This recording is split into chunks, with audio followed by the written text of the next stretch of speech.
We would also like to welcome Congressman Bebot Alvarez, who is here with us tonight. Thank you, sir. Mayor, would you like to begin with your opening statement?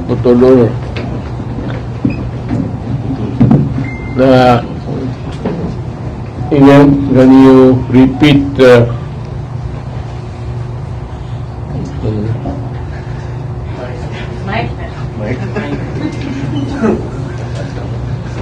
again? We are calling for this conference. Mind you, there will be another one after April 14. Is that tomorrow? Sunday.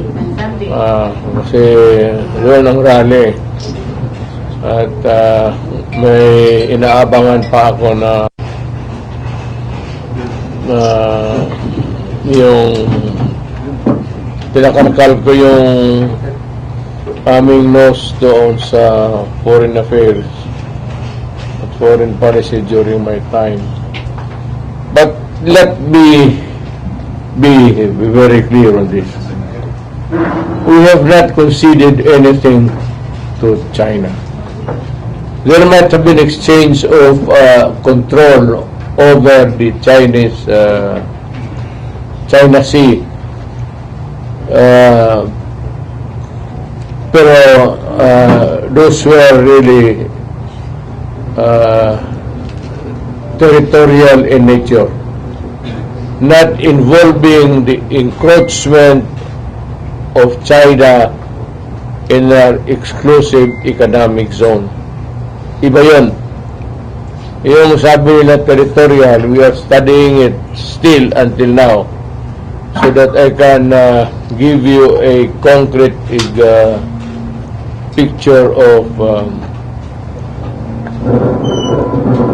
everything. Ang problema lang nito, maraming hindi naman they are not party to any of the discussion at itong biglang gentleman's agreement with Xi Jinping. Nobody but nobody in the Philippines today, either the Supreme Court, the Presidency, or Congress, can concede anything about territories. Hindi gawain ng presidente yan.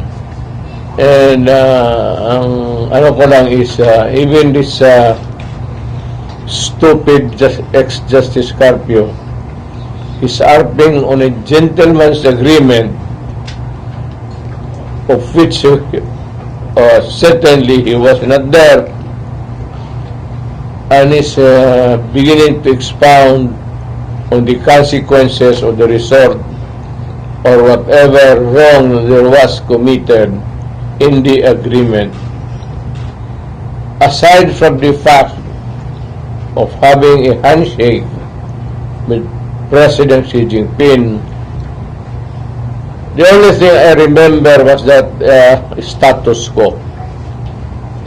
That's the word, na walang galawan, no movement, no armed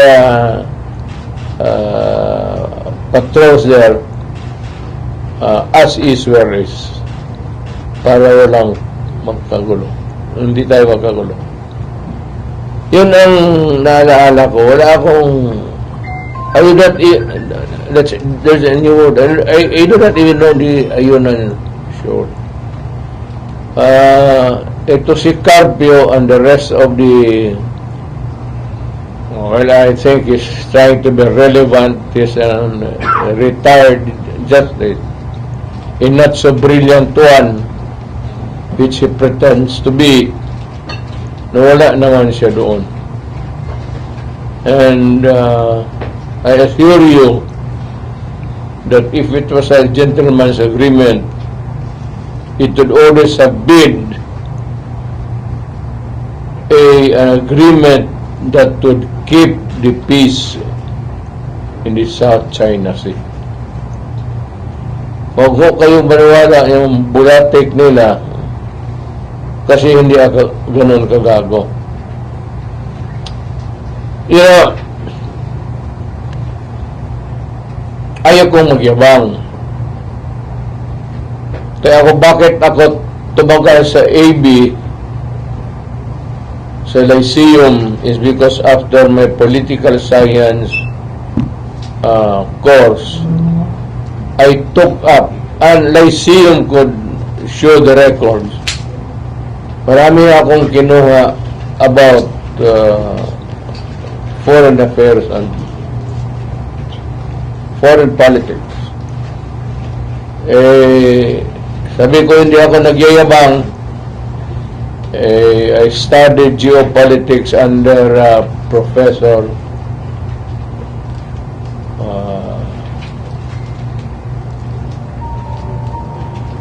Obiana.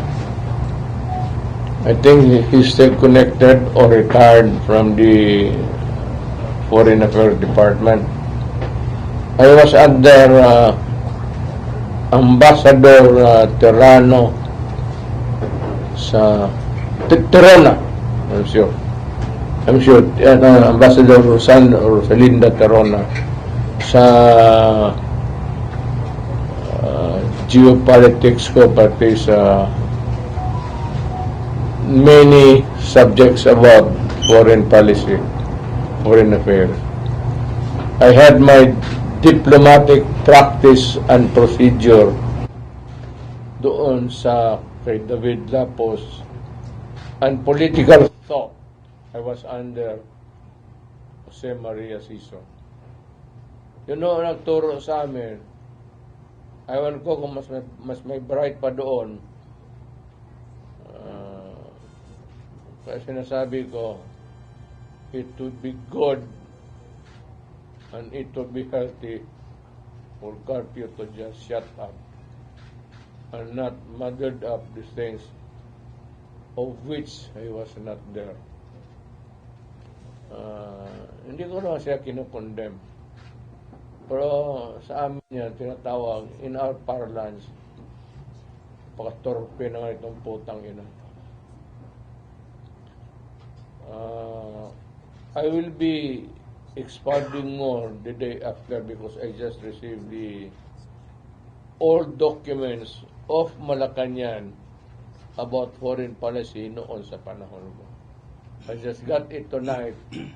I want to review it and the different agreements that were entered into by myself and the Defense Department, sila Lorenzana.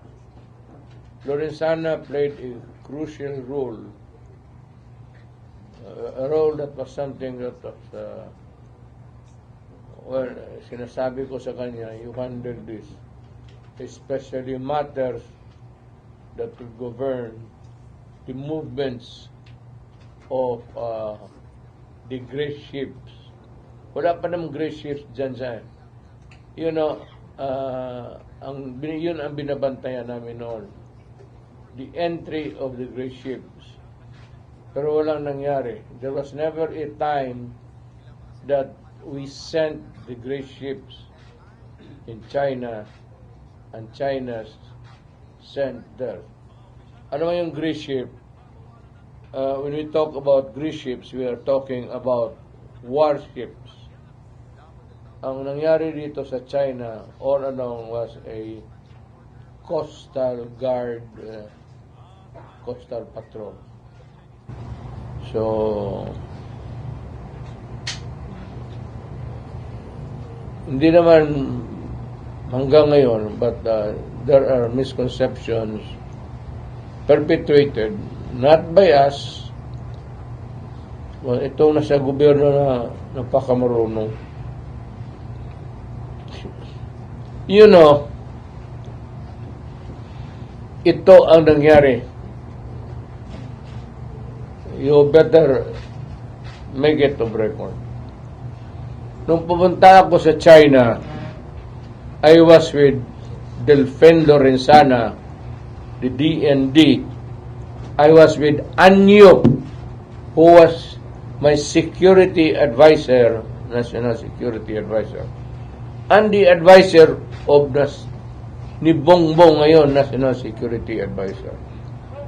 Nandoon sila lahat, Esperon, and my cabinet members, lahat sila. Ito ang opening remarks ko kay Xi Jinping. Kunin ninyo ito. Kasi harap-harapan kami ng long table kaharap. I said, Mr. President, we would insist that China Sea, or not the whole of it, but there is a part of the China Sea that belongs to the Philippines. And since I would want to, get savings instead of importing it from the exporting country, ako naman I will dig my oil there. I just want to let you know. Ito ang sagot ni Xi Jinping. I am afraid you cannot do that. Sabi ko, why, Mr. President? Diniretso ko na siya.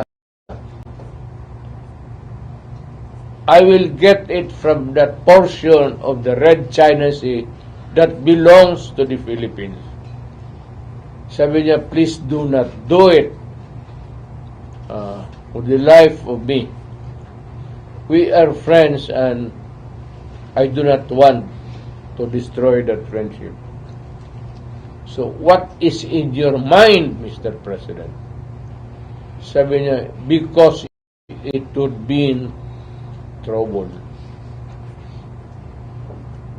Kami dito sa kabila nakaintindo na sila. Nandyan yung mga generals nila. Ano yung National Security Advisor ni Marcos? Nandyan. Ang pagkaintindi, sabi dyan, trouble, if we insist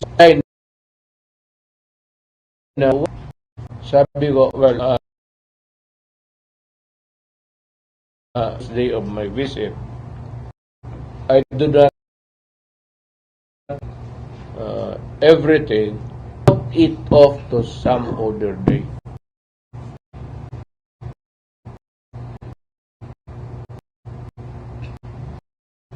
Yun ang that you put it to some other day. Whether the Philippines getting into our claimed territories to extract,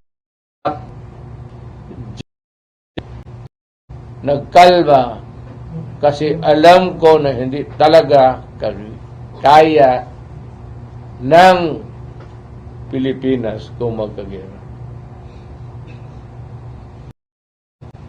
Now, at present, in the past or in the future,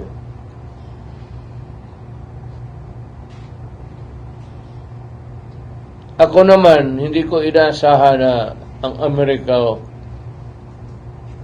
would go to the South China Sea swaggering. Alam mo, sa totoo lang, kung ang Amerika talaga gusto niyang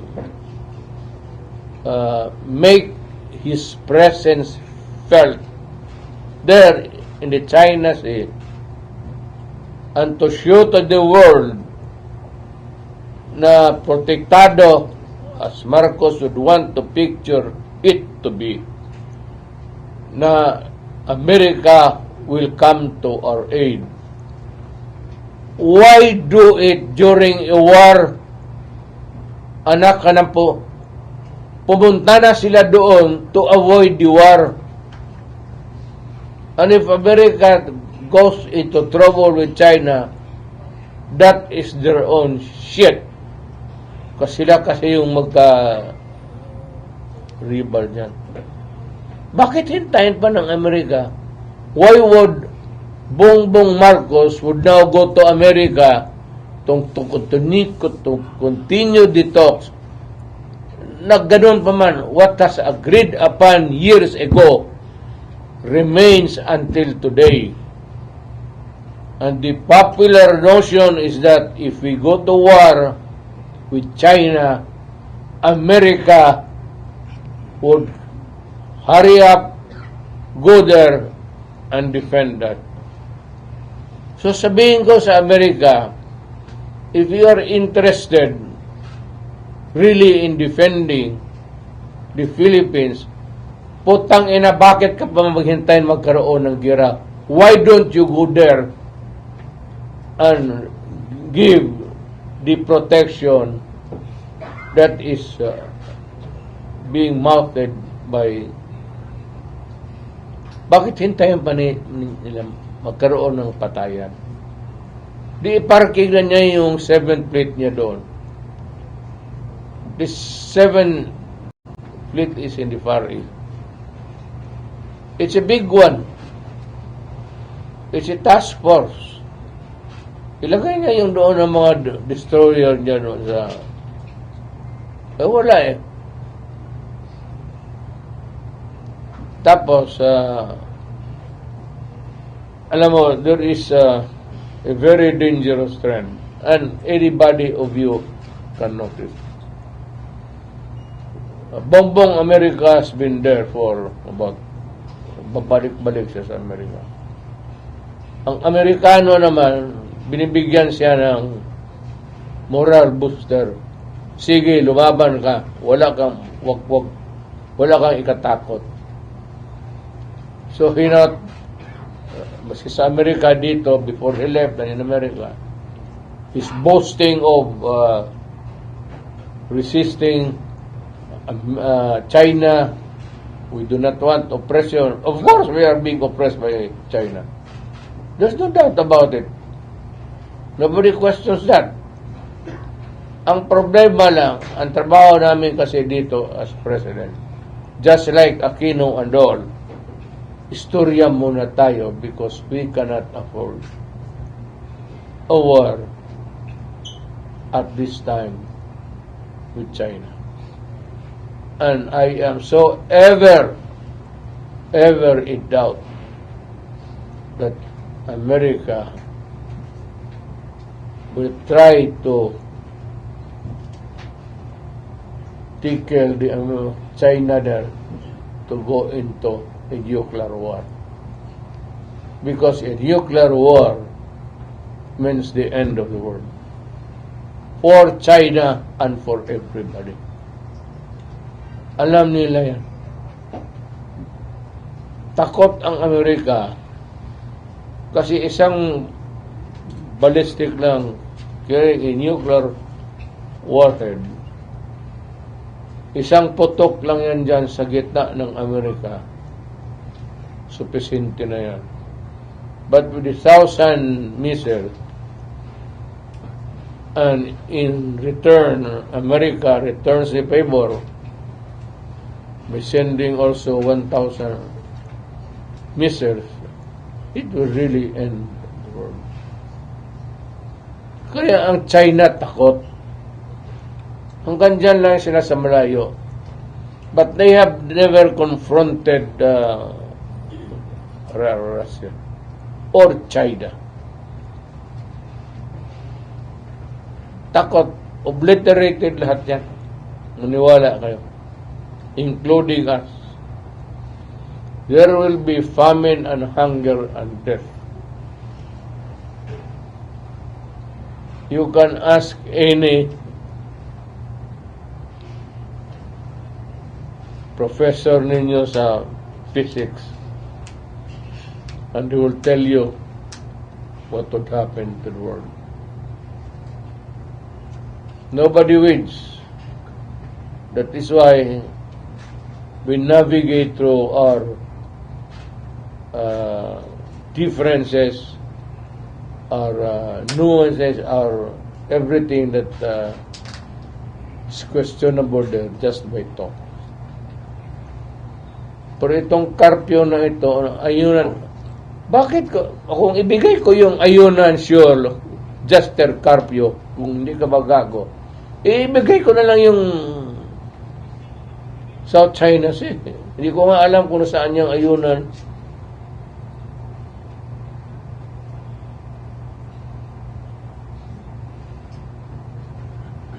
At ito, Justice Carpio, sabihin ko sa iyo, if China would decide to erect a naval base there in the island nearest us, can you stop it? Ano mo yung Supreme Court, Supreme Court ruling mo dyan? Papel lang yan, idiot. It cannot stop a war.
You're a crybaby.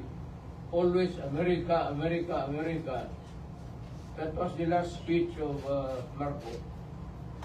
We will be brave there. We have the ships there patrolling alongside with the American ships. What?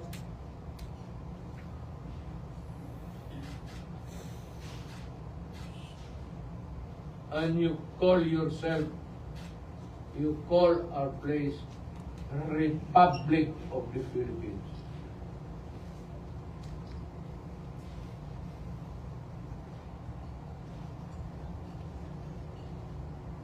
When you could remain to be a republic and be peaceful with everybody. Pag-usapan na lang natin yun. Hindi naman Palawan ang kinukuha ng ano.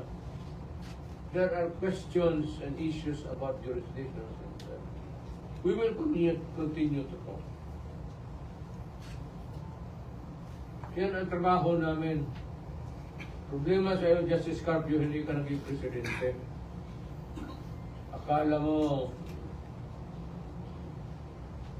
itong problema ng Pilipinas sa chessboard, kung marunong ka maglaro. It's easy for you to say, ganun dapat ginawa. Eh, okay, talagang ano.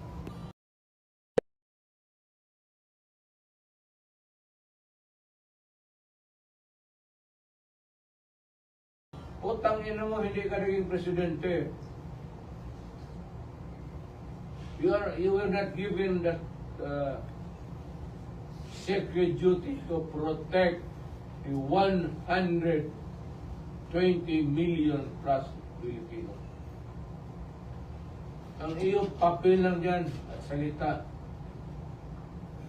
at maraming ambog.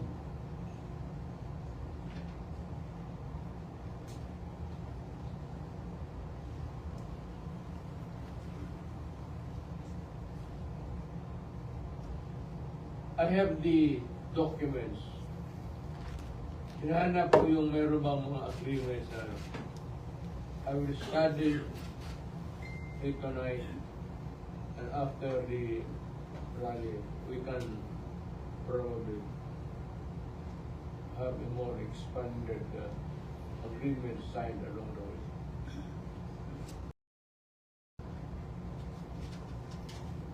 No, kasi ang pagkaalam ko si Tito Carpio, galing yan ng collegial eh. Supreme Court is collegial, marami sila. Ganon rin po kami, ugok. I do not decide on my own. The cabinet. Hindi naman ako, no. It's the act of the President. Correct. But behind that act of the President,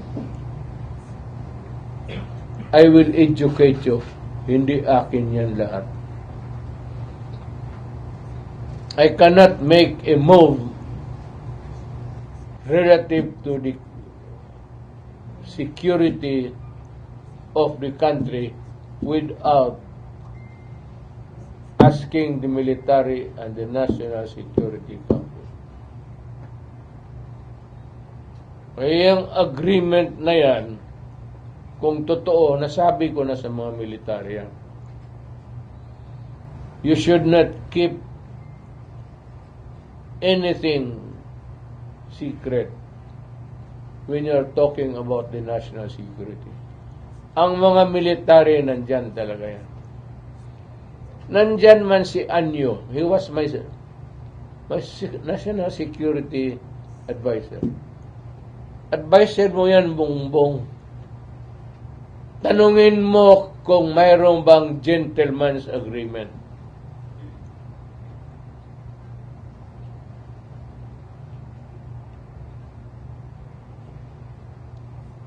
Aywan ko, ayaw kong mag-insulto. Inumpisahan mo eh.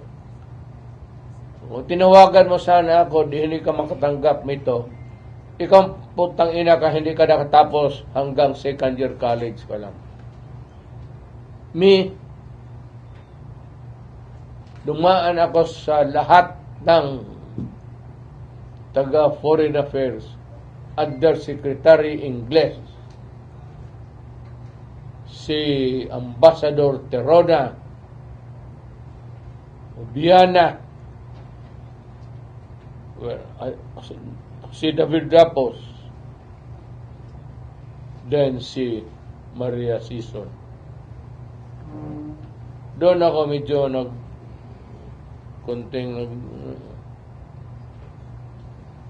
kaya huwag mong sabihin, mas marunong kayo sa akin. Alam kong ginagawa ko.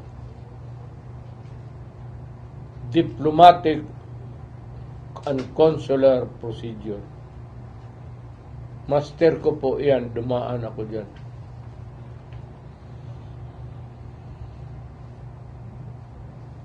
Any question? Okay, questions? Edith? Okay. Journalina Laporte from Inquirer. Mayor, I just want to know, sa inyong recollection po, was there a written agreement and was it binding? If you are looking into the documents, that means that there was a written agreement. Ayunin? Yes, sir. And also, sir, Maraming agreement, Iha. When you're dealing with the foreign relations, maraming agreement yan. Not only with China, but with all of the mostly Asian countries. Hindi basta-basta na lang sabihin mo na once upon a time. About what Harry Roque, former spokesperson Harry Roque mentioned, that the agreement banned the gentleman agreement, parang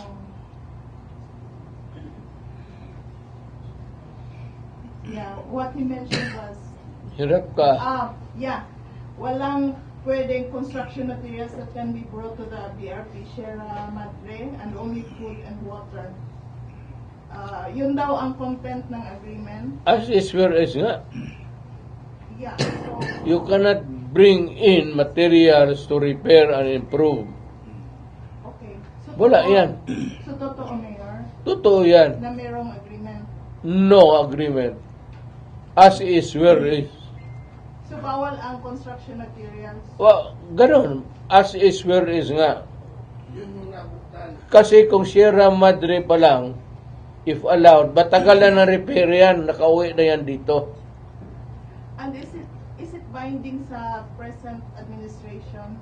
Well, if it's brave enough, kaya gusto ko sabi ko, nandyan mo kaya yung Amerika, why don't the Philippine Navy get itong panghila at repair it? Or, wag na yan. Nandiyan pa kayang Amerika, occupy the islands and drive the Chinese away.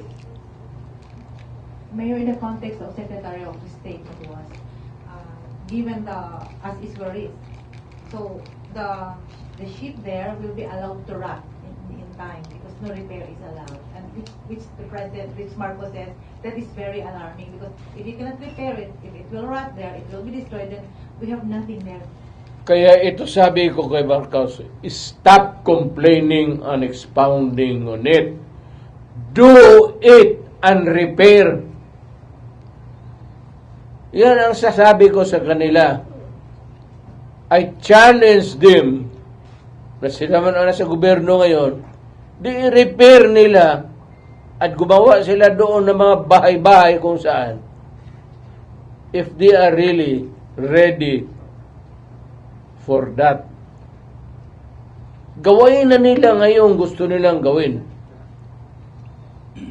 I-patrol na nila yung Philippine Navy, the gray ships, and let us see what happens. Tapos na kami. Kung sabihin ni Marcos, all of you past presidents were failures. You didn't do anything about Sierra Madre. Mr. President, I am challenging you to go to Alonan with the other ships and repair it. Yan ang dapat following your subukan nila. Kami takot. Ayaw namin ng gera. Kung sa kanya, hindi ba kagera pagkos andyan yung Navy, di gawain mo. You have the ironclad guarantee of the Navy that they will, US Navy, that they will all die for the Philippines. Are we saying that the recent maritime cooperative cooperation exercise is just a show of force, and even if Japan, Australia, Philippines, and the United States will collaborate to repair the Sierra Madre, still it's an exercise in futility? Would you take that risk? Go ahead. Bring in Japan and the rest of the ASEAN countries and let us see what happens. Are you saying there will be a bloodshed? The what? There will be a bloodshed. War. Wala akong sinabi. Sinabi ko lang subukan nila and see what happens. The way you listened to President Xi during your meeting, he said you can do this because there will be this possible war. One word lang. Nandyan kami lahat. What was it? Do not do it because there will be trouble. It was heard by all. Sobar gawa to? Wala ko kanto. So it was a stern warning from China. Well, that was the reply. Which warning? Well, ikaw na bala. You interpret. If you are to advise the Philippine government in this era of Philippine government's position on the West Philippine Sea, and if you are asked to a 1 cent opinion, what will you tell the Philippine government or what will you tell the Filipino people given these conditions, sir? My advice would be totally irrelevant. Sila ang magtanong doon sa Amerikano. Sila kasi ang gumagawa. Hindi naman ako, bakit ako mag-advise? Mayor, pwede mo balik lang ko. I just want to make it clear. So you said that where is, as is, where is, there was an agreement, and was it written or verbal only? And Verbal. Verbal. Walang written sa amin pa na. During my relations with China during my term, walang written except yung mga trade which were signed by the undersecretaries of the particular department concerned. Nasa tabi lang ako, kaming mga... it's not binding. It's not binding. No, it is binding. It's not, just because it was not signed, other trade agreements signed are binding sa atin. Hindi man kailangan ang presidente ang pupunta doon. Okay. Thank you, Chairman Lina. Sir, You cannot put to task the president to sign all agreements with all other countries because that would take. Kaya may dala kang mga diplomatic trade undersecretary, trade secretary. okay. Sir Al, I am just asking you to exactly, meron ka mang recorder, quote me exactly para walang misconceptions, misunderstanding.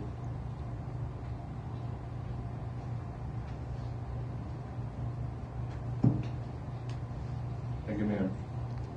Okay, may gabi Mayor, dinugin sa PH o Dagunan. Gihimo ang issue ni Bongbong Marcos just because of Ali Roque. Ipalayo mo yung mukha nga mo kasi maliit ang kwarto. Gihimo ang issue ni PBBM, ang statement ni Harry Roque, and then your advisor, Attorney Salvador Panilo, sinabi niya, tinawagan ko ang presidente na kausap kami, walang gentleman agreement. Bakit sinabi ni Harry Roque na mayroong gentleman agreement at yan ang ginagawang issue ni PBBM, Mayor? Alam mo, si Harry Roque wala pa doon. Harry Roque joined my administration almost halfway na. Ang si Panelo ang nandoon. Wala si Harry Roque. He was not there because he was not part of the government delegation. So, wala ho akong maisagot dyan about Harry Roque. Ask him again. Ask him again. Okay. Kung may agreement man kami ni President Xi Jinping, walang secret agreement yan. We agree. Then after that, yung agreement namin, isasabi namin sa mga tao, foreign affairs particularly, to verbalize everything that is being said in whisper. Kung meron man ang agreement. Bakit sinabi ni Harry Roque, wala pa siya doon noong panahon na yun, bakit sinabi niya na kinakakalito at ginawang issue ni PBBM ngayon? Bago siya lumipad ng Amerika, ginawa niyang issue na meron daw kayong... Do you know Harry Roque? Do you know him? Do you have an idea of what his personality is. Meron kayong idea? Wala, pareho tayo. Maraming salamat, Al. Si Richie sa, and then Randy after. May gabi, Mayor. Mayor, gisulti mo kanina that when you go to China, after nagisultihan ka ni Xi Jinping that dili pwede maistoryahan ang imong pangayo sa iya about the conflict of the West Philippine Sea. After anak, wala na ba Wala. series of talks nga naitabo? Tapos na lahat eh. During our first meeting, nandito yung cabinet ko. Nandito yung mga military sa Lorenzana. What would be the point in bringing up the matter again with him kung sinabi sa iyo, please do not do that, there will be trouble. Anong ibig sabihin niya? Trouble na yan sa kanya kasi may nuclear bomb nila. Kaya that's a big deal for all of us. Matutunaw itong Pilipinas at After, before you get out from the office, Mayor, wala na ba any attempts to buhiun na siya na isputanan? Kanang after atong China, and then for how many years nga naka sa pwesto pag kamuhawa, wala na ba kay attempt na buhiun to siya na istorya? well, the day I went out of Malacanang, totally cut off na ako sa governmental functions. Nobody would believe me. Magsalot lang yung police, pati military, pagka may posisyon ka. Pag wala ka na sa posisyon, sabihin ng military, pag sabihin mo na, sabihin ko,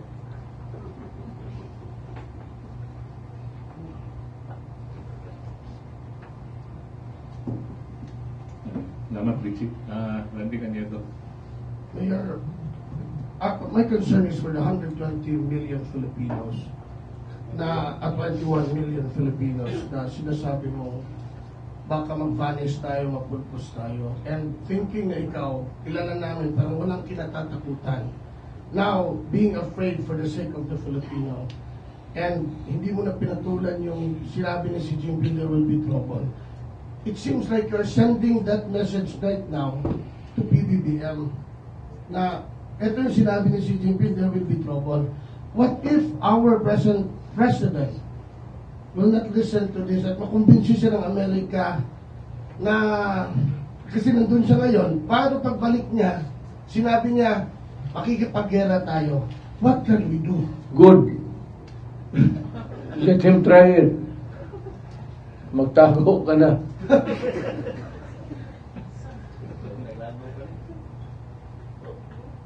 That is very good. But ang gusto kong tanungin, bakit walang gray ships ng American Navy? Kaya malapit lang naman, wala. Nagpa-distansya.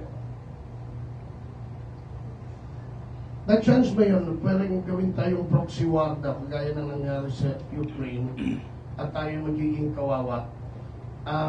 Sinasabi pa po na baka gamitin daw ni Biden ang gerang ito para ma-retain siya kasi mukhang delikado siya sa election by November. At pag nakipag-gera, tapos si Trump naman ang manalo, inaano ko lang na baka bawiin ni Trump yung order na yan, kawawa daw tayo at may iwan. Is it possible? The earlier that Bongbong Marcos comes back, bringing with him the order to go to war, para sa akin, the better. What can the Filipino people do?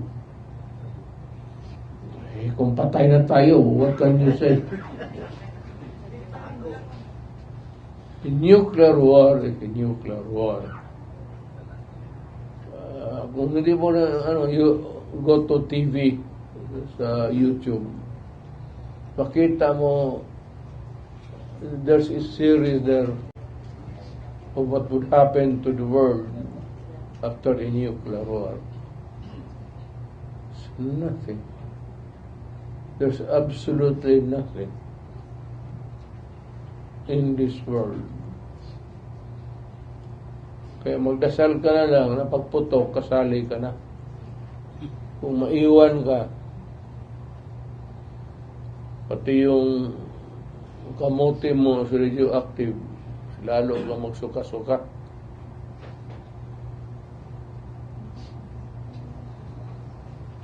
Now, I'm saying that the best thing is just really remain neutral. Sabihin mo sa China, Adre, wala man akong away sa iyo. Huwag mo lang akong galawin. Itong Amerika, well, if you want trouble there to find a proxy, meron naman. Japan, you can use China, South China, South Korea, and many other. Huwag tayo. Wala tayong ibubuga. Navy natin, ipagyabang natin. Pwede. We can. I'm not belittling my country's Navy. But we can only guess what would be the stakes and what will happen.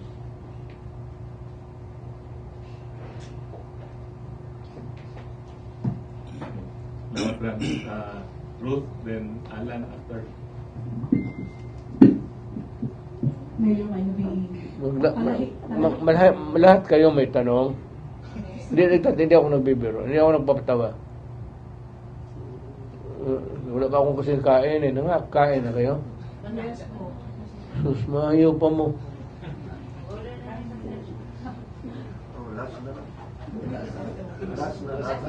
Last two questions, Mayor. Lahat tayo kayo uli. Last two na lang, ulit na lang. Hindi. Okay lang. Mayor, I'd like to shift to other topic. Iwanan ko yung Mabuti ba? Opo. Kung ganyan sa China kay... Mayor, can we hear your statement or message to your friend, Pastor Apollo Pubuloy's situation, who is currently hiding because of the warrant of arrest? He's in an arrest order from the Senate. You know, as a lawyer, I would say that you can go to court and fix your case and post a bail bond. That would be an option. But if you do not think that you will get a fair deal with this administration, because we have been talking about Marcos and everything, huwag kang lumabas dyan sa Tamayong. Nandyan lang yan sa Tamayong. Malaki lang ang Tamayong. Alam mo, ganito yan. Let me educate all of you. Ang Tamayong, malaki yan, sa loob maraming bahay. Make sure na sa isang bahay nandyan siya. Because for every bahay, it should be a different search. Hindi mo pwede ma-search ang bahay na yan at maghanap ka kay Pastor Kibuloy. You would have to get another writ. Iba-iba yan. Marami yung bahay na yan. So, mag-ikot siya dyan, maghabulan kayo. By the time na matapos yun na napagod ka na, you will become a member of the Jesus Christ. The kingdom of Jesus Christ.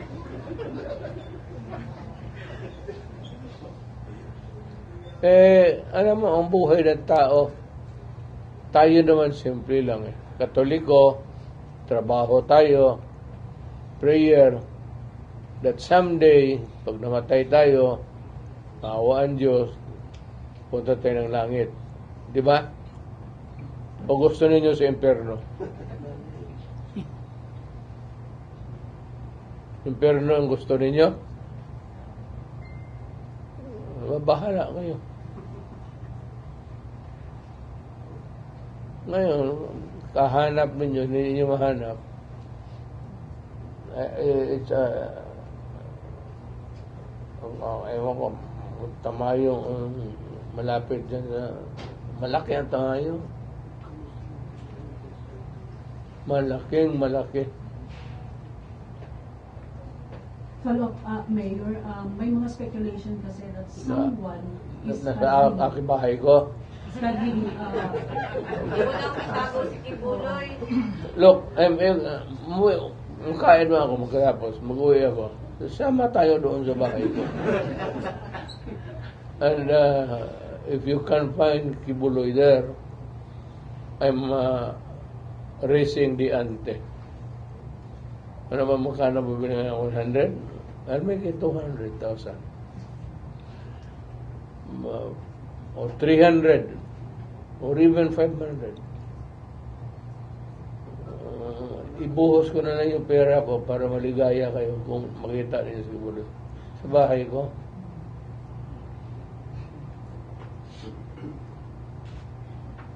Okay, pastor, ikaw naman ang wanted. Huwag mo akong damahin dito. Prosecutor ako tapos you were designated mayor as administrator of Pastor Kibuloy's properties. Is this true? Nalipat ko na sa lahat ko. Sa pangalan mo gusto ka? Ano? Saan mo gusto yung parte dyan na ano? Bigyan kita. So, totoo yun, Mayor? Administrator, in the sense that when he is not around, ngayon, probably in hiding, so yung somebody has to see the management of the kingdom, to preserve the kingdom, not to go into waste. Sayang, nandyan yan. Kingdom of God yan. Bakit mo yan? Clarification na Mayor, the properties and the church also? May as a matter of fact, may tulugan ako dyan sa kingdom. Sa likod ng parang kapilya nila. May kwarto ako doon. Gusto kang pumunta doon ngayon. Kasama lang kailangan ko. Babae. Thank you, Ruth. Alan, nakikipagtala pa? Okay. Loob lang sa gikuan ni Ma'am Ruth. But, Mayor, are you also convinced na possible itong sinasabi ni Pastor na may extraordinary condition na mangyari kapag kasi magpagita? Well, hindi ko masyado pinag-aralan yan kasi American law yan. But it is possible may rendition. Pero tingin ko,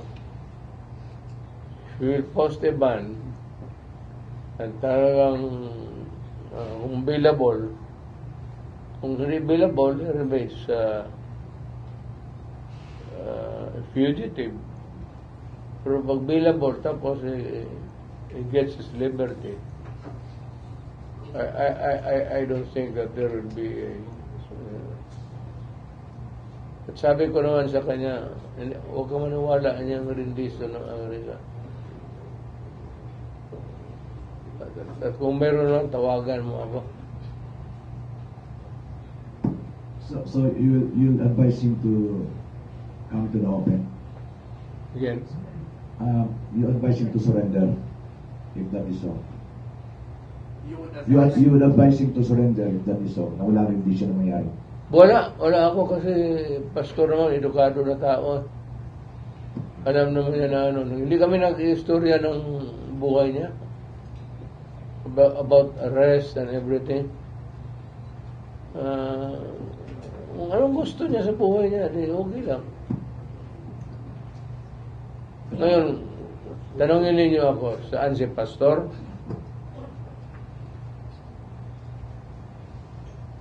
Gusto niyo malaman talaga? Yes. Ewan ko, pag ano lang siya, tama yung, yan lang naman ang refuge niya, sanctuary. Wala man siya ibang bahay. Yan lang. Tama yung ano. Wala akong nalaman na ano. He is comfortable in his tamayong sanctuary or itong kingdom compound niya dyan sa airport banda. Frankly, yan talaga ang nalaman ko. Na kung nakapunta na siya ng Manila o saan na lugar, wala akong alam kung may mga bahay siya doon. And I must profess my ignorance. Is it possible that you will also be assassinated? Ano ko? Assassinated because extraordinary rendition. He said that it's possible that he will either be abducted or assassinated. Do you think that it's possible? Maybe because he's hiding. That is his belief. But why would the U.S. want to kill him? I don't know. Thank you, Jermelina. Last two questions na Mayor from Sheila Lisondra of the XRP and then Maya Cadillo. When was the last time you talked with the pastor? Again? When was the last time you talked with pastor? Kanina.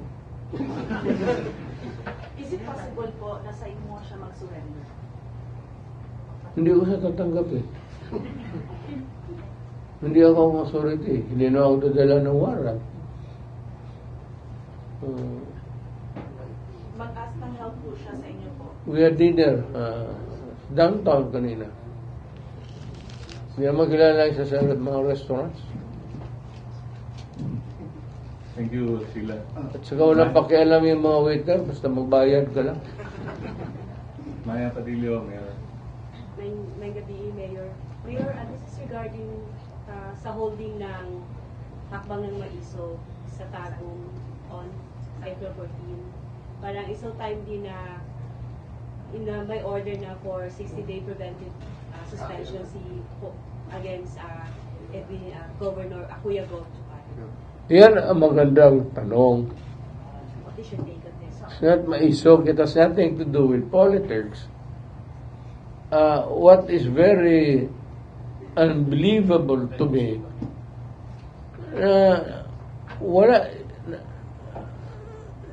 walang notice, wala lahat. Basta sinabi na sa kanya, umalis ka. Alam mo, we are drifting into that kind of setup, which I think, to me, is very important for the President to realize it. Mr. President,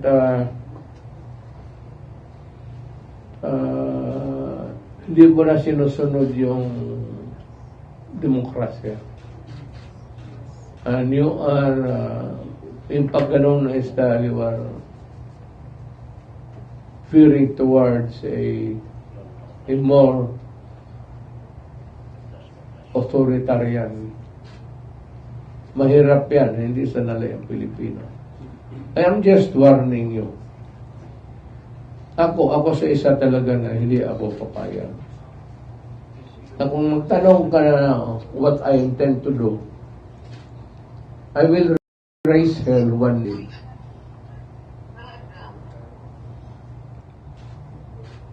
And I would ask the military and the police to join me. Not to force you out of the office.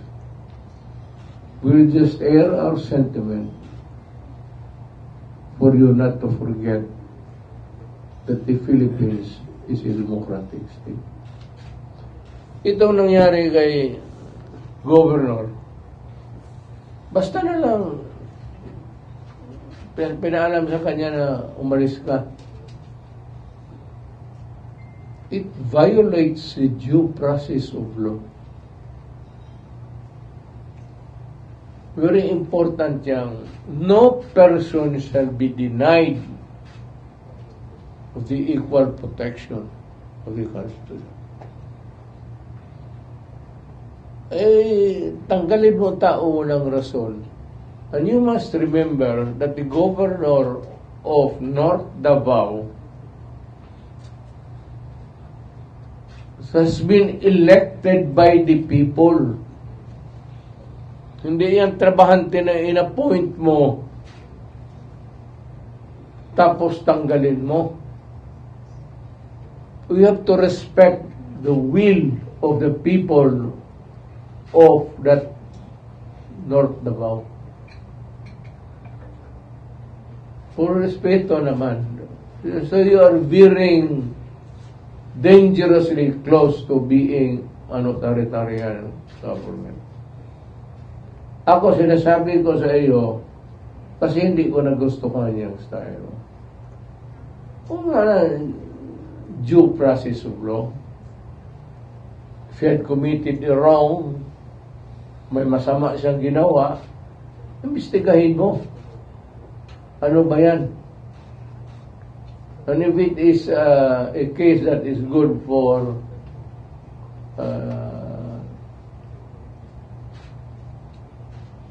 a case under the revised penal code or any other special law, sabihin mo sa kanya the right to know and the right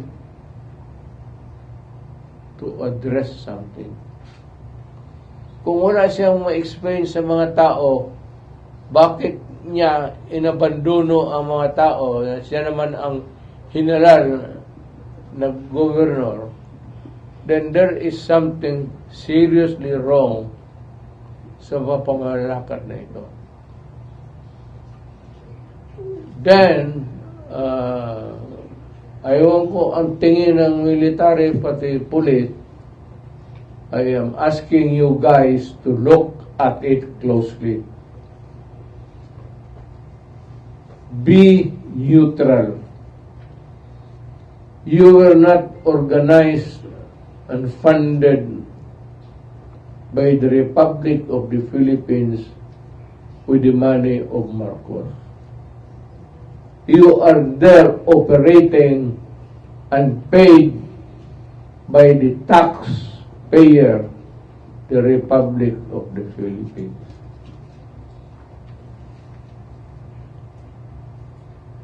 Ngayon, kung mag-open up ako sa one of these days, and I will begin to say it in rallies and everything, because it's bad. Hindi ko kalaban si Marcos, pero along the way, magkakalaban talaga kami. We will be political enemies. Hindi ko you cannot remove that kind of situation na mangyari kasi mali na tanggalin mo yung isang tao dyan elected by the people.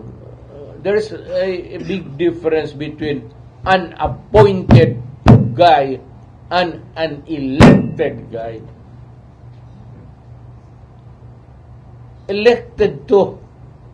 Gusto nila itong leader na ito to govern the local place. So, hindi ko alam. Wala naman akong balita. Kaya, alam mo, si Benhor, kaibigan ko rin yan.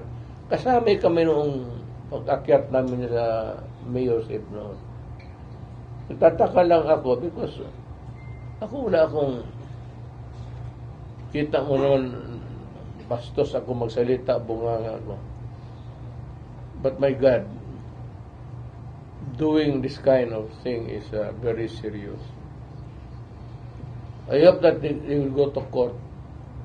Diretso na sila sa Supreme Court and ask for a relief, whatever it is available. Bawal talaga to.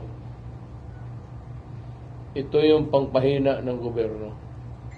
Yung lahat ng mga bumoto dyan sa gobyerno dyan, galit sa gobyerno.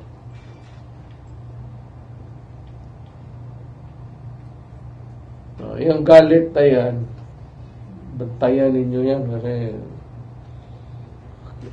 masaya na sana kami, ako, pati ang military, na medyo humina na ang NPA. Huwag kayong bigay ng rason ng mga tao nito tatakbo sa bukid, mag-armas,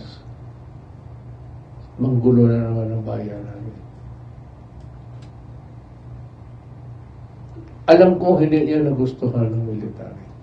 Sigurado ako dyan. Basta sa military, hindi ka lang basta, you are advised way ahead that you are being transferred from one post to another.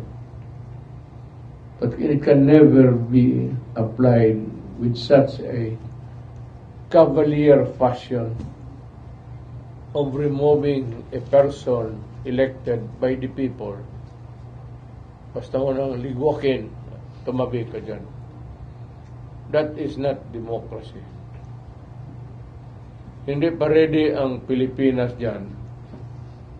At do not ever think na popular ka sa tao. Yun ang karamihan ng ano, that's the pitfall of many leaders. Just do not assume that you have the absolute power. In a democracy, there are always parameters, boundaries where you can act and when you cannot act. But always we find the power of the law to govern us all, to make us conscious of being a citizen and what to do. Thank you, Mayor. Mayor, Mayor, salamat. One question from Dennis Aso, Mayor. sige lang. Mr. President, the November 5 U.S. election is fast approaching, no? Your friends, magkaibigan kayo ni Donald Trump. Will you campaign for him?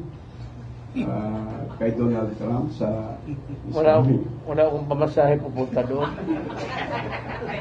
Pwede magpatawag ka sa press pa na yun. Hindi ba tayo makaboto? Pero I am for Trump. There is no available leader in that place called USA na pwedeng with all the ang gulo kasi ng USA na yun. And you need a leader like Trump na isang salita para mag-behave lahat. Kay Biden, walang maniwala dyan.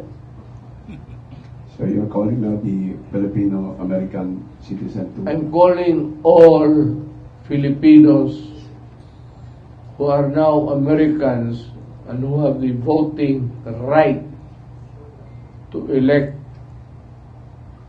the President of the United States. I'm calling you to vote for Trump. Akin yan. Ayaw ninyo, hindi doon kayo kay Biden. Kasi si Biden pareho ko. Hindi taong magdakad ako. Pero itong akin, it's more of the after effects of my years of motoring sa Simpra. It has taken its toll dito sa katawan ko, sa spinal pati. Salamat sa... Pero hindi pa ako matanda. Kaya lang na hindi na ako pag matanda ka na, babalikan ka talaga. Basta Trump tayo. Salamat, Dennis. Trump tayo. Salamat, Dennis. Ngayon ay pahabol si Yusek Lorraine Badoy. Yes, ma'am. Mayor, in my job, marami ako nakakausap na marami silang gustong iparating sa'yo. Ordinary Filipinos, yung mahihirap. And so, magsisegue lang ako dun sa sinabi ni ma'am about Governor Hubahib. Now, having been on the receiving end of this government's heavy-handedness, tsaka yung parang wala ng batas sa Pilipinas, parang sila na yung may-ari sa Pilipinas. Yan yung nararamdaman ng ordinary Filipino. Kahit ako, nung kami we were illegally and arbitrarily detained by the Martin Romualdez-led Congress, and even the way they run the PCSO, it's just so shameless, so brazen, yung corruption. It's obscene. Yes, it's obscene, and yet it's so shameless. And they keep doing it the way that they've done it with SMNI, not the way they have silenced the press. And we feel it, Mayor. It's so, ang sakit-sakit masyado na, Mayor.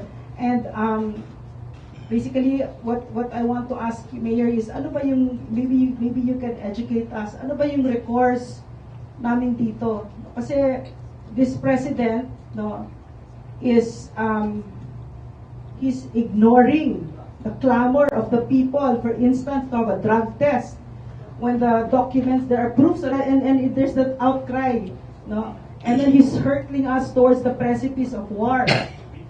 Nasa tamang pag-iisip pa ba itong taong ito? Alam mo, ma'am, ako una yung nagsabi na drug addict siya.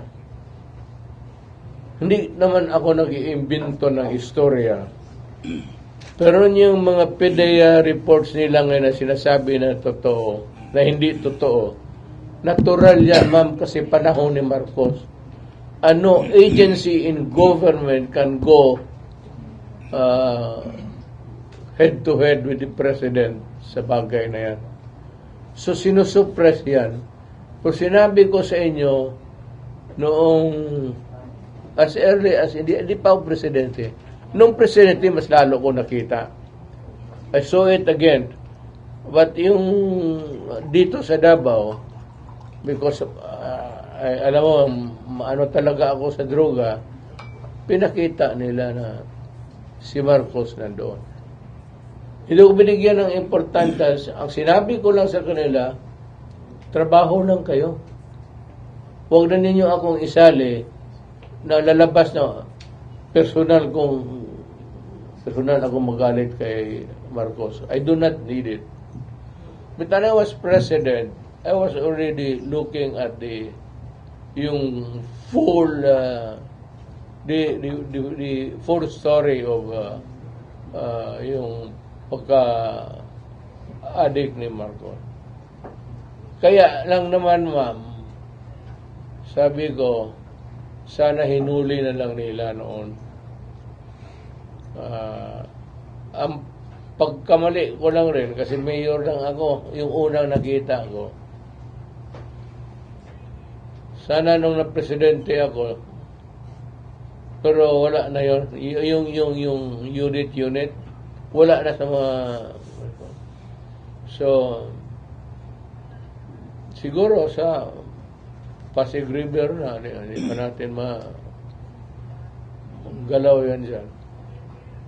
Ako, I firmly believe, with all honesty, hindi naman sa akin generated by my personal, ay ayaw ko sa kanya. Kaibigan ko yan si Presidente. Gusto ko nga protektahan noon. May ano kasi, ano ba naman yan, everybody's doing it. Kaya yung sinabi ko sa mga ano, parang ano lang na, sige, trabaho lang ninyo, trabaho ninyo. Not really a specific order na you try to hulihin ninyo. Kasi Vice Presidente lang ako. Noong Presidente ako. Pero mahirapan na sila noon at that time. I do not know why. Pero ako, naniwala ako kasi nakita ko. At hindi naman sa yung aking innate native na galit ako kay hindi yan, Mr. Marco. Yung pinakita sa akin ng presidente ko. Alam ko yan, pinakita rin sa iyo kasi presidente ka. O takot lang yung mga gago sa PDEA. At lahat ng mga dokumento na yan, talagang inano na yan. It's either they were erased or... Pero balik tayo dito sa ano, nandito man si Secretary Alvarez.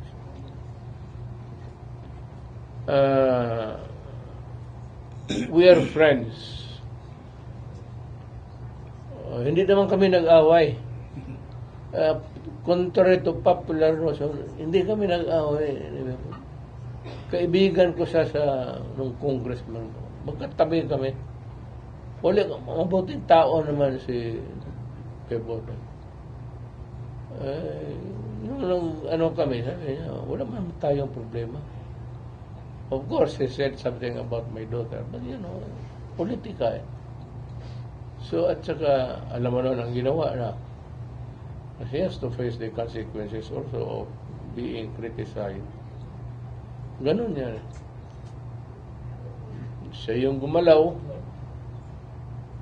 well, hindi naman, ayaw naman papigil. In matters of politics, hindi na talaga nagpapigil yan si Inday Sara. Kaya sinabi ko sa kanya, out of my control. So, wala kaming away. So, I will support him. I will support the governor because he's a victim of, how would I describe it?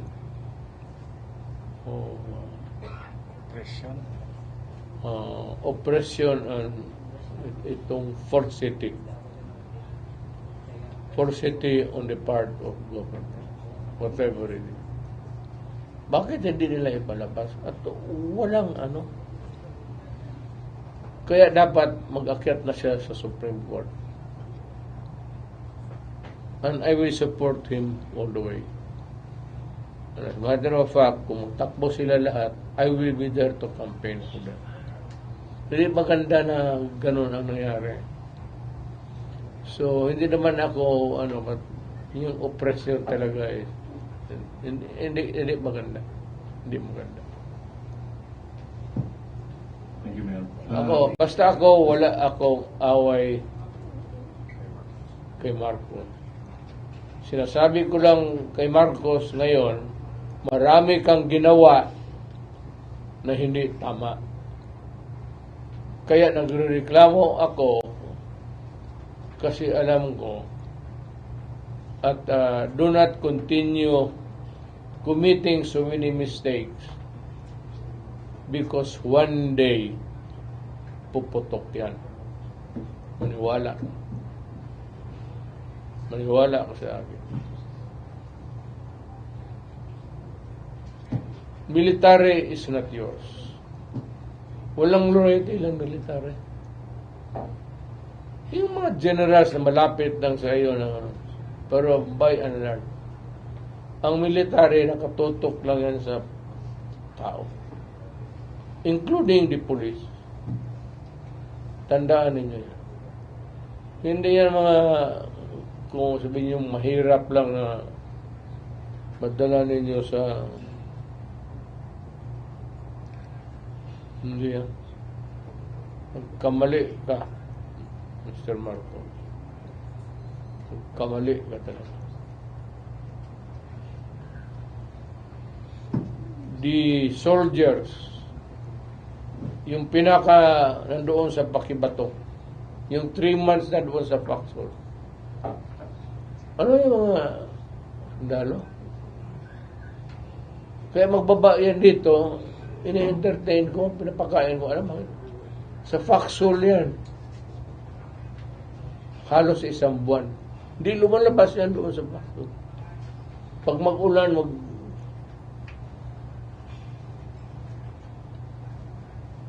kaya masakit para sa akin ang mga sundalo pati pulis. Kita mo lahat na mamatay noon dito sa Davao. And everywhere noong presidente ako. I go out of my way to pay my last respect. Because ano ko sabihin, protecting the feelings of the people. I'm good for another 20 questions. Thank you, Mayor. Kung Bebot, Surrender pala kayo? Sige. Congressman. Sige.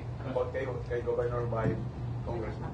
Okay, gusto lang na ako ipahiparo sa inyo Before the incident, kaganina, 2 emissaries were sent to talk to Governor Hubahid,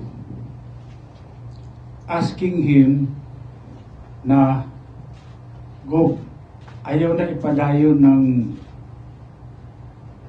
rally sa April 14 diha sa Davao del Norte Sports Complex. Ang nagpadala sa emissaries kini si Anton Lagdamio. Ang sulti niya, dili daw ipadayon ang rally tungod kay maulawan daw siya, kay siya ang SAP taga Davao del Norte, nang hambog siguro nga kaya niya kontrolon ang Davao del Norte. Unya, maulawan po daw ang mayor sa Tagum City na si Chung Uy o ang vice governor ng anak kini si Oy. Kay dako na sila og kwarta nga nakuha kang Martin Romualdez. Hangyo sila na dili ipadayon ni Gobernador Rubahin. Ang tubag ni Gobernador mao ni, ingon siya, murag lisod na himuon siya, ako si Gobernador Rimpanea, wala na akong pwedeng ipagmalaki sa buhay. Wala akong mataas na edukasyon na pwedeng ipagmalaki. Wala rin akong sapat na yaman na pwede kong ipagmalaki. Sabi niya, dito man lang, pwede kong ipagmalaki na meron akong isang salita. Bigay ako ng commitment ko na mag-host ako ng rally dito sa sports complex ng Davao del Norte. At sabi niya, nag-commit ako ng 100,000 participants ng rally dahil nga ang mga mayors ng Davao del Norte, kanya-kanya may commitment sila kung ilang dadalhin na participants. So nag-come up si Governor ng 100,000. Ngayon, kala ni Governor tapos na yung usapan. Then the following day, meron na naman pupunta sa opisina niya. Ang sabi, Gob, pinapatawag ka ni Anton Lagdamio, nandito sa Tagum City, nandoon siya sa isang restaurant. Ang sabi ni Governor, teka muna, nakita mo yung maraming tao na nag-aantay para makipag-usap sa akin. Sabi niya, bakit ko unahin si Anton Lagdamio?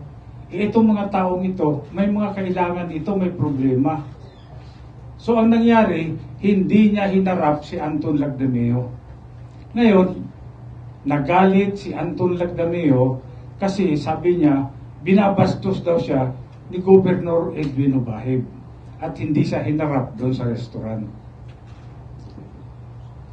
Tapos, sinabi nila, okay, kung hindi natin makumbinsi si gobernador, hindi palitan na lang natin yung gobernador, pwedeng suspinde, di ba? Ginawa nila ngayon ng paraan, kahit walang basihan, binigyan ng order of suspension si Governor Edwin Hubahib. Nung makita ko yung order, sabi ko, I was disappointed. Why? Because the order was signed by a former Chief Justice. Itong si Bersamin. Sabi ko, former Chief Justice ito, dapat he should be the one to respect yung due process and equal protection of the law.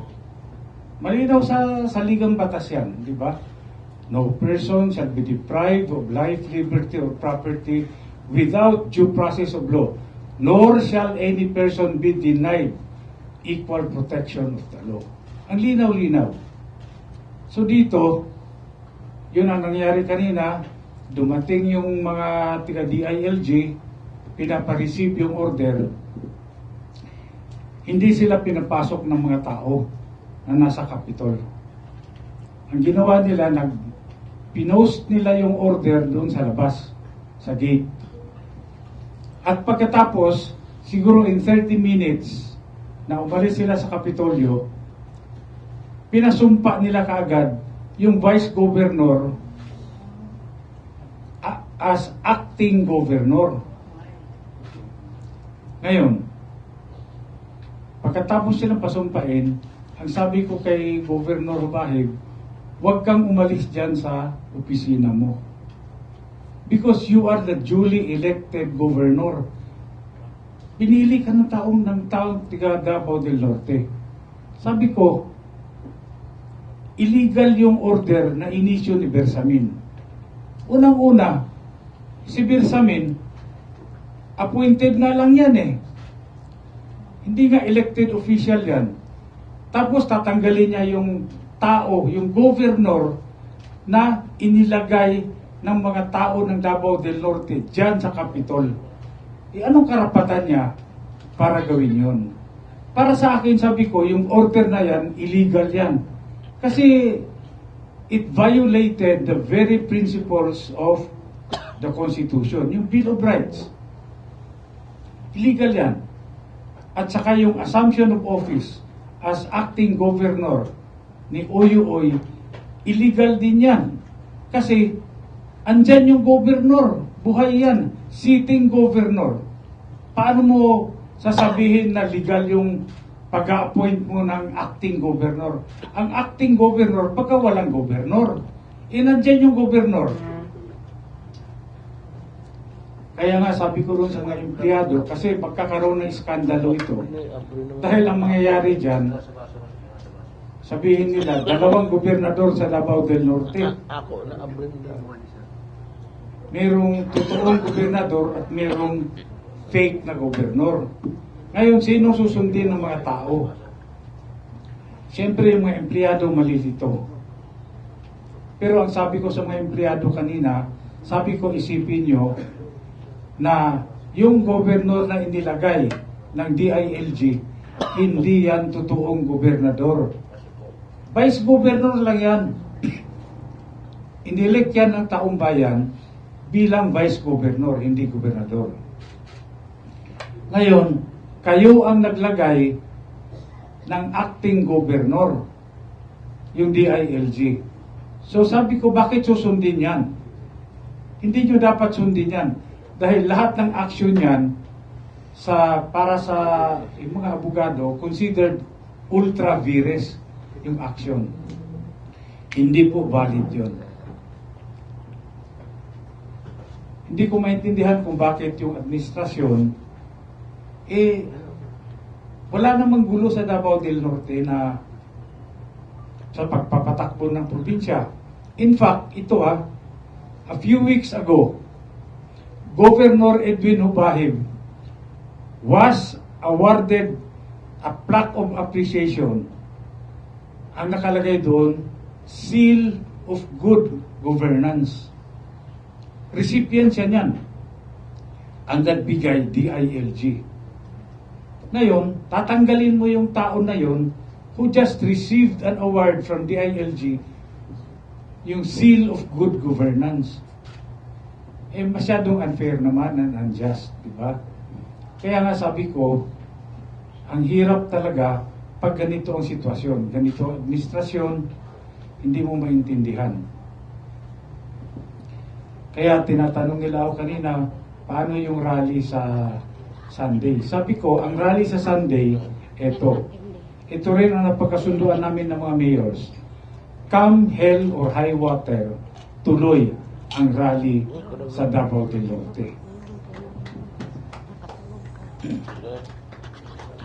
Bot ako. Alam mo, siya may gusto ng chewing gum. Alam mo, ang simpleng pagkasabi dito, I am accusing Marcos of bringing us back to the old politics. Gayon nung suspend, tapos tanggal ng tao na walang... Tatay ko, halos ganun ang ginawa nila. But ang tatay ko stuck it out with the nationalista because he was supporting Marcos. Sinugal niya yung makapagal doon eh. Ayaw niyang mag-nationalista. Lahat dito sa Davao, nagliberal na. Pagtatay ko nagpaiwan. Sabi ng tatay ko, Marcos ako, come high or hell water. Nagmarcos siya. At dapat isinuspend siya. But alam mo, tatay ko, sabi niya, sige, I will go to court. So, medyo ano sila. Matagal na abogado ang tatay ko dito eh. Ganon. Yung ginagamit yung administrasyon para yung partido niya gusto suyupin lahat at yung hindi mo gustong magkalaban yung ayaw kalaban natin hanapan ng mali, hanapan ng kung anong papilis dyan, ilang babae, pati yung babae mo pakialaman. Okay, 4 o 5, medyo sobra na rin yun. 2 lang siguro. Ganon eh, pinambalik siya sa he is really, if that is what he is doing now, I am accusing him of another thing, being an authoritarian leader. Ngayon, kami dito, tahimik lang. Lumabas lang ito kasi panggipit na talaga na hindi maganda. Wala mang partido na opposition sa kanya. So we will convince those who are against him to join us and form an alliance or whatever. Hindi na kailangan an alliance against Marcos. Sir, Mr. President, huwag kang magalit. Mali yung ginagawa mo. And I am accusing you. Mr. President, remember that one day you will step down. Do not ever dream of extending your term. Luin mo naman itong bagong konstitusyon. Balitan mo lang isang sentence lang yan dyan. Walang academic provision. Wala ka dyan sa mga putang ina. Huwag kayo maniwala yan. Noon pa yan, economic provision is the usual excuse. Isang sentence lang dyan sa konstitusyon natin. Yung that the president is good for one term. Tungkulin lang yan. That the president is eligible to run again and again and again hanggang matanggal siya sa trabaho. Could be a military coup d'etat or whatever. Don't count on the sabi mong loyal ang military sa'yo. Mali ganyan. And you are being authoritarian leader now. Do not push your luck too far. Kasi marami pa rin Pilipino, hindi lang umiimig. Ako nga, hindi umiimig eh. Pero pag pinilit mo ako, bunganga ako, talagang bastos, mapipilitang bastosin kita. Kung magalit ka sa akin, hindi, nasa iyo. Papatay mo ako, pakulong mo ako. But remember, hindi lulusot yan ang tsatsa mo. At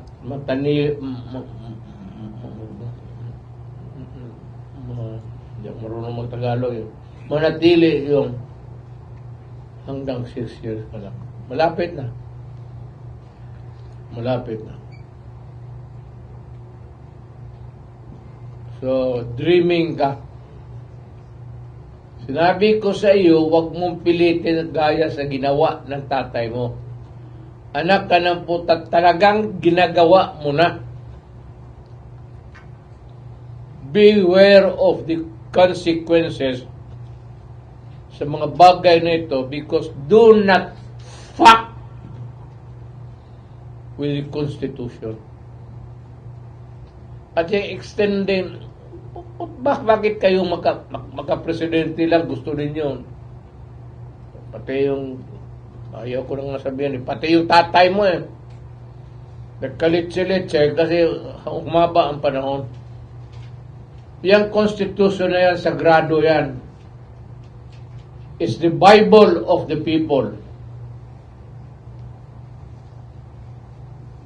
Not religious, but it is the Bible of the people sa civic aspect ng buhay. Pilitin mo yan. Suspend ka dito, mag-suspend ka doon. Ako ang magsasalita. Sinabi ko na sa iyo noon, Mr. President, ayaw ko makipag-away. Naging presidente ako eh. I have the resources lahat. But wala akong, never had the idea of, ganun. Kontento na ako doon sa 6 years. Dapat makontento ka na. And you try to redeem the name of Marcos. Do not destroy it for the second time. Kasi it might not really be good for you. Huwag ka maniwala dyan sa mga bulador na gusto kang Tama ka na, Mr. President. Okay ka na sa 6 years. Huwag ka talagang mag-isip na magkautaw yung tao sa'yo, magbaw. Kung tama ka, I will defend you to death. Sigurado yan, tawagin mo lang ako. Piginapi-api ka, may gusto ka, somebody would want to harm you. Call me and I will die for my president. But the president fucks this constitution and destroy the lives of the people, then kalaban mo ako. Kalaban mo ako. At marami akong alam. Wala yung truth. Wala yung tatargetin talaga kita sa pagkatao mo at anong ginawa mo sa buhay. Among others, ito talagang targetin kita. And it would not be pleasant. kindly do justice. Tama yung sinasabi. Mabigat ito, Mr. President. Due process of law. The right to confront kung magkamali ka man witnesses against you. Ulitin ko, sabi niya, no person shall be deprived of life, liberty, or property without due process of law. Nor shall any person be denied the equal protection clause of the Constitution. With that, sana, ewan ko. At ito naman si Lagdameo. Alam mo, Andre, kaibigan tayo. Tagal yung kaibigan, halos gabi-gabi nakikita tayo dyan si kay John Villar na inungman.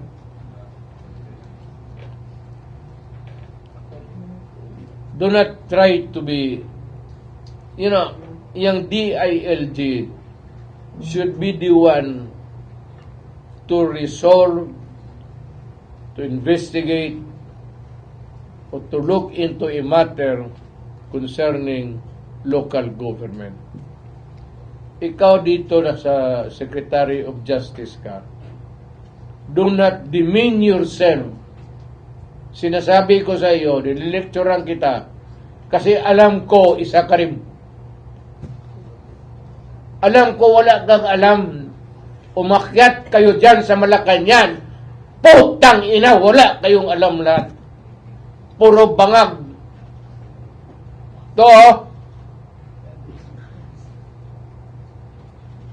Do not try to be a hero. Taga-Davao ka, kaibigan tayo. Siguro, may utang na loob pa ako sa iyo. But when it comes to my country, a new guy, huwag kayong basta-basta pupunta ng mga probinsya, pati ito, mag-demand kayo na ganun. Itong demokrasya, there is the right to dissent. Kung ayaw ninyo o ayaw nila, ay maglaro tayo. Kung hindi, aabot tayo sa batas. Lagdameo, huwag mo akong pilitin. Kayo ni Bongbong. Magbarkada kayo. Alam ko yan. Huwag mo akong pilitin na bubuga ako dito na masaktan kayo lahat. Kayo, anong alam mo? Aral ka sa London School of Economics? Anong alam mo sa politika? Anong alam mo sa damdam ng isang mayaman kayo, umakyat kayo dyan. Wala kayong alam kung sino ang Pilipino at ano ang Pilipino. So, do not be a smart ass. Kasi pag ini-lecturean ko kayo araw-araw, kasi ang edukasyon ko pang Pilipinas, kayo mamayaman, anong alam mo? Pakantahin kita ng bayang Magilo. Sige daw. Lahat. Ako'y Pilipino. Sige. Alam ko wala. Sigurado yan. Anak kayo ng mga mayaman. Apo ka ni Florendo. Yung lupa na yan ang nakuha ninyo sa penal colony hanggang ngayon. Nasa inyo pa rin yan. Hindi inyo yan, sa gobyerno yan. Dapat itapos at yung lupa na yan ibigay sa mga tao. Dapat na land reform na yan, ang laki-laki ng putang inang yan.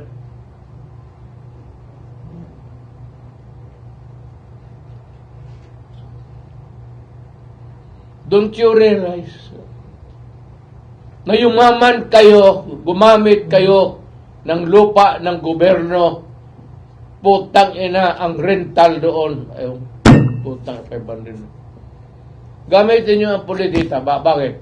May pera kayo eh.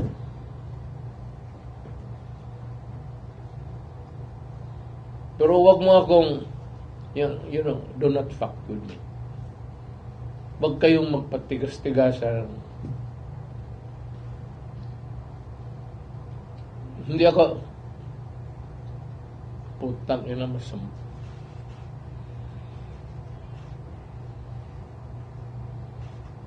Ako isang mahirap lang. Kayong mayaman. Nagdamayo, pagbaba mo sa Malacanang, one day it will end. Nandyan ako sa dulo ng Malacanang. I would choose yung saan lumuhod yung nanay ni Rizal, begging for the life of Rizal sa Espanyol. Doon kita hintayin. I'll make it symbolic for everybody. May isa pa akong siklet.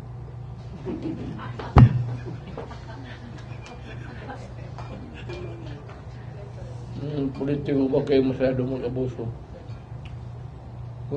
You correct that. I'm advising the governor already. Kasama si governor. Hindi, wala dito. Kung walang abogado, kami dalawa ni Bebot, abogado man kami. Pwede. Go to the Supreme Court. Papel lang naman yan. Censurare.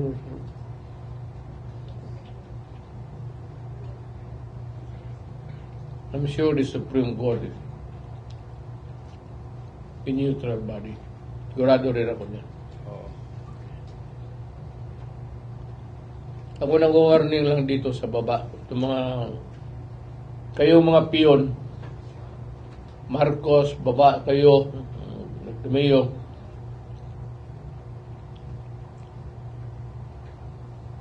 you have to deal with us. Kaming mga ako, presidente na. Wala lamang isang taong na inapi ko.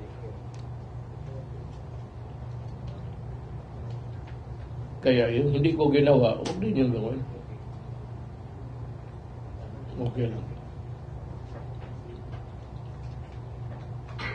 Easy lang kayo. Puro tayo mautak.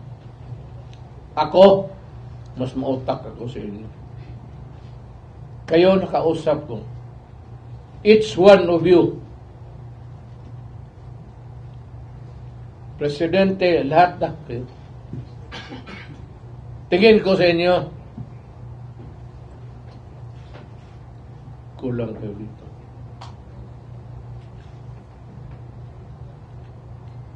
Nakatabla lang kayo sa babae kasi may pera kayo. Pero sa akin, in love man itong akin sa lahat. Hindi nila sa pera.